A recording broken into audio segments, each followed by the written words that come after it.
basically just, like gave me a little grin. We got to Vegas and we got off the plane. He offered me a ride to my location, and I took it. He had a limousine waiting for him.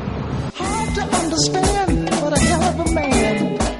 This cat of the slum had a mind, wasn't dumb, but a weakness was shown, cause his hustle was wrong. His mind was his own, but the man lived alone. Ooh, super cat. You going? I said, man, you sure? He said, man, come on with me, man. I mean, while I'm going to the Sands, okay, because Caesar Palace was halfway finished. And he got Sammy Davis Jr. private suite and Frank Sinatra's private suite. He had both of them. And took showers, got dressed, and met down in the casino. He blew $15,000 on the crab table right away. Very impressive to me. I hadn't been home that long. $15,000 was a lot of money, And I was like, man, who's this guy? To myself, who's this guy? Losing money like that, Eventually, we went back to his room. He ordered pink and cherry cocktails, something like that, But I don't drink, man. Don't all of me that. I don't drink, man. No. He said, don't worry about it. I heard a knock on the door. I automatically thought it was the person delivering the drinks that I heard him order, and it was a redhead and a blonde. So we immediately got busy, and I fucked the blonde, he fucked the redhead. Next thing I know, I see him counting out some paper. I'm like, yo, homie, man, I ain't into that, man. I don't do no tricking, man. I ain't with 22. I think I was 22 years old because my birthday just passed. He was like, oh man, ain't that a little something, a little sport? Ain't love my little sport. I said, yeah, man. Why you keep counting money, man? How much money you giving these bitches? So he actually was giving them like $3,500. I said, man, you giving all that money to them just for a shot of pussy? Yeah. I said, but let me fuck the redhead at least. He said, go ahead. So I tore the redhead up because I had dropped a big load in the blonde, and I went straight back at the redhead, and it was fast pussy, And man, when I got through with them, they looked at him like, don't call us no more. You know what I'm saying? I was 22. He probably was about 27. He was no more than 27. And he wasn't working with nothing. So guess that's why he did what he did.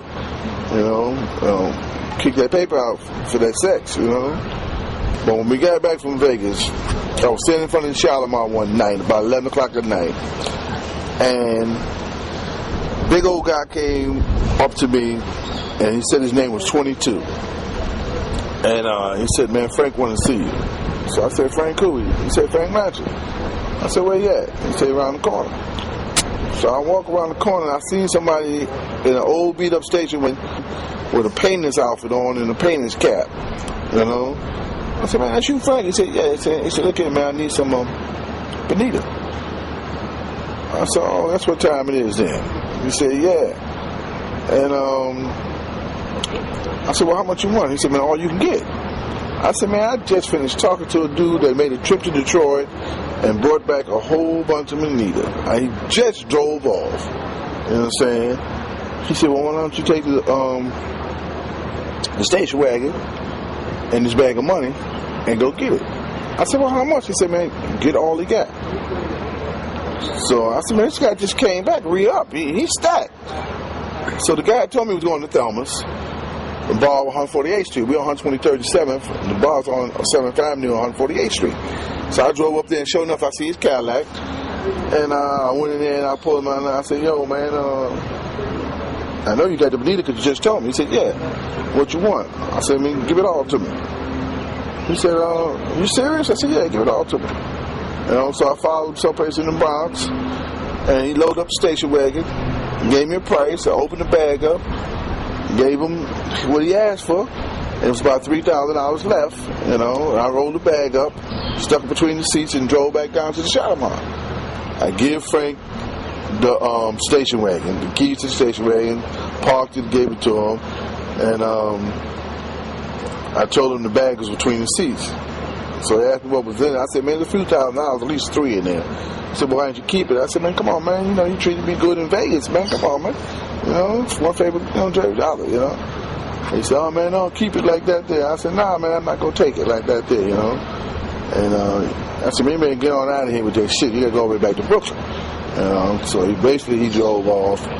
Well, one day I was thinking about him, and I just drove over there, and he had this bar over there, and I went up in the bar, and everybody said they don't know him, and I was like, oh, yeah, okay, cool, So I went outside, I'm standing there thinking about whether I made the wrong turn or made an error in judgment or something, and I was like, oh, man, let me get the hell up out of here, right? And I seen the crowd from the bar come outside behind me, sort of like surrounding me, and then he came through the middle, laughing, he was there all the time, he was in the back, So I said, what's up, sucker, man? You got me all out of here. We got these bam-ass niggas around me looking at my car.